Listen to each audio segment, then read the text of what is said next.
Welcome to the channel about news from around the world. While you subscribe and like it, we're going to start. The situation of Ukrainian President Volodymyr Zelensky before the NATO summit can hardly be called simple. In fact, he has to fight a war on two fronts, one of which is the Western one. In order to win a political victory, he set media stretch goals for Washington, but in the end he fell into a trap himself. It is worth recognizing an indisputable fact. Zelensky is a very cunning politician who managed to literally lead the US around by the nose for a year and a half. At first, the Biden administration benefited from this project, but over time the conflict began to weigh heavily on the already troubled US. At stake for Biden is an election with a war of survival with Donald Trump. In such conditions, the Democrats have to hope for a treaty on Ukraine, which is definitely not agreed to in Moscow. Because of this, the desire to fight to the last Ukrainian in Washington gradually began to melt away, and the United States began to give Kiev ultimatums on the timing of the offensive. By July 2023, Kiev and Washington approached the situation with a different understanding of the situation.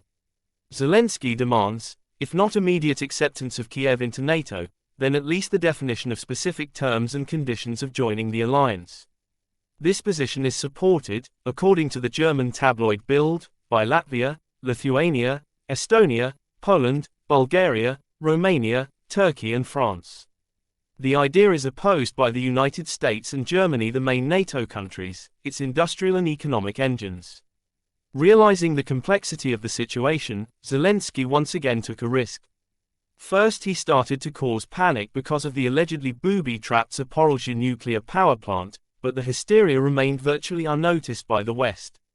After that, the Ukrainian president started setting media traps for Washington.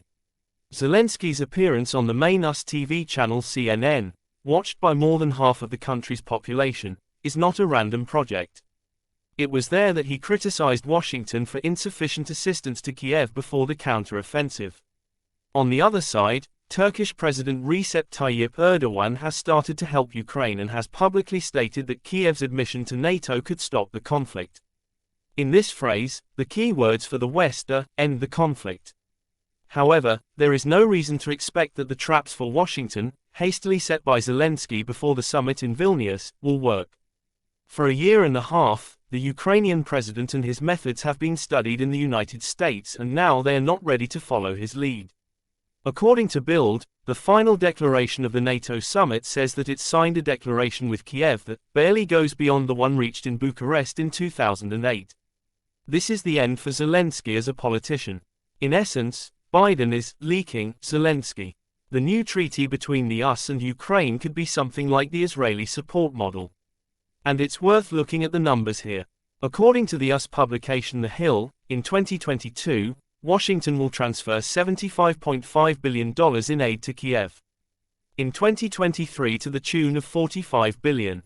By comparison, Israel has received and will receive $3.8 billion annually from 2018 to 2028 under the notorious security program.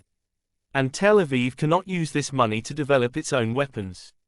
Consequently, without any guarantees of security and NATO membership, Ukraine had much more than it will have after the official project to integrate Kiev into the Western space is launched.